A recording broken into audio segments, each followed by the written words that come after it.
বাংলাদেশে হবে না নির্বাচন, ভারতে বসে শেখ হাসিনাই ঘোরাবেন খেলা। হ্যাঁ, বাংলাদেশে ভোট বয়কটের ডাক দিয়ে দিলেন শেখ হাসিনা। নির্বাচনে নেই আওয়ামী লীগ সমর্থকেরা। দেশে ফেরা নিয়ে কি বললেন? শেখ হাসিনার সমর্থকেরা ভোট দেবে না বাংলাদেশে? তাহলে কি বাংলাদেশে ভোট ছাড়াই নির্বাচন হবে নাকি? আওয়ামী লীগ না থাকলে ভোট দেবে কে? আমার দলকে বাদ দিলে কোটি মানুষ ভোট দেবে না। নিষিদ্ধ আওয়ামী লীগ, বয়কটের হুমকি শেখ হাসিনার। ফের উত্তপ্ত বাংলাদেশ। বাংলাদেশের নির্বাচনী ব্যবস্থার বিরুদ্ধে ক্ষোভ উগরে দিলেন হাসিনা। রয়টার্সে বিস্ফোরক। শেখ হাসিনা বললেন, আওয়ামী লীগকে বাদ দিয়ে বৈধ সরকার সম্ভব নয়। দেশে ফিরবেন না হাসিনা। আওয়ামী লীগের স্বীকৃতি না পেলে কঠোর অবস্থান প্রাক্তন প্রধানমন্ত্রী। বাংলাদেশে নির্বাচনের আগে সংকট ঘনীভূত। হাসিনার বয়কট বার্তা চমকে দিল বিশ্বকে। তাহলে কি বাংলাদেশে ভোট হবে না? দেখুন, বাংলাদেশের রাজনৈতিক অঙ্গনে ফের উত্তেজনা চরমে। দেশের পরবর্তী সাধারণ নির্বাচন নিয়ে মুখ খুললেন বাংলাদেশের প্রাক্তন প্রধানমন্ত্রী শেখ হাসিনা। সংবাদ সংস্থা রয়টার্সকে দেওয়া বিশেষ সাক্ষাৎকারে তিনি জানালেন, আওয়ামী লীগের সমর্থকরা আগামী সাধারণ নির্বাচন বয়কট করবেন। তার দাবি, আওয়ামী লীগকে নিষিদ্ধ করে নির্বাচন আয়োজন করলে সেই নির্বাচনের কোনো বৈধতা থাকবে না।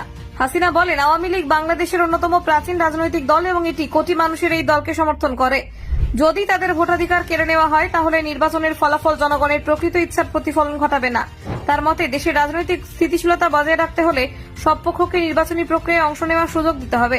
প্রাক্তন প্রধানমন্ত্রী আরও বলেন, তিনি নিজের সমর্থকদের জন্য অন্য কোনো দলকে সমর্থন করার আহ্বান জানাবেন না, বরং তিনি চান অন্তর্বর্তী সরকার আওয়ামী লীগকে নির্বাচনের প্রতিদ্বন্দ্বিতা করার সুযোগ দিক। হাসিনা বলেন, আপনি একটি কার্যকর রাজনৈতিক ব্যবস্থায় লক্ষ লক্ষ মানুষের ভোটাধিকার কেড়ে নিতে পারেন না। এটা গণতন্ত্রের পরিপন্থী।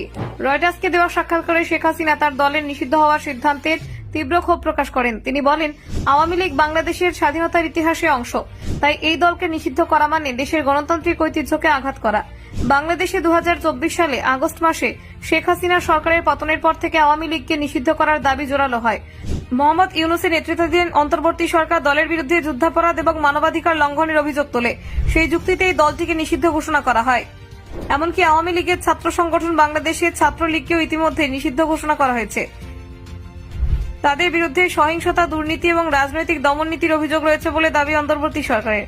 মে মাসে বাংলাদেশের নির্বাচন কমিশন আওয়ামী লীগের দলীয় স্বীকৃতি বাতিল করে।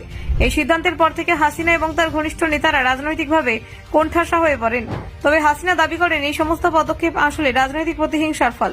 হাসিনার বিরুদ্ধে বর্তমানে একাধিক মামলা চলছে। গত বছর জুলাই আন্দোলনের সময় মানবিকতা বিরোধী অপরাধে অভিযুক্ত হন তিনি। বিরোধীদের গুম এবং নির্যাতনের অভিযোগ ওঠে তার বিরুদ্ধে।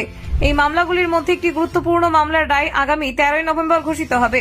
তবে হাসিনা সব অভিযোগ অস্বীকার করে বলেন, আমার বিরুদ্ধে অভিযোগগুলো সম্পূর্ণ রাজনৈতিক উদ্দেশ্য প্রণোদিত। আমাকে আদালতে নিজের বক্তব্য জানানোর সুযোগ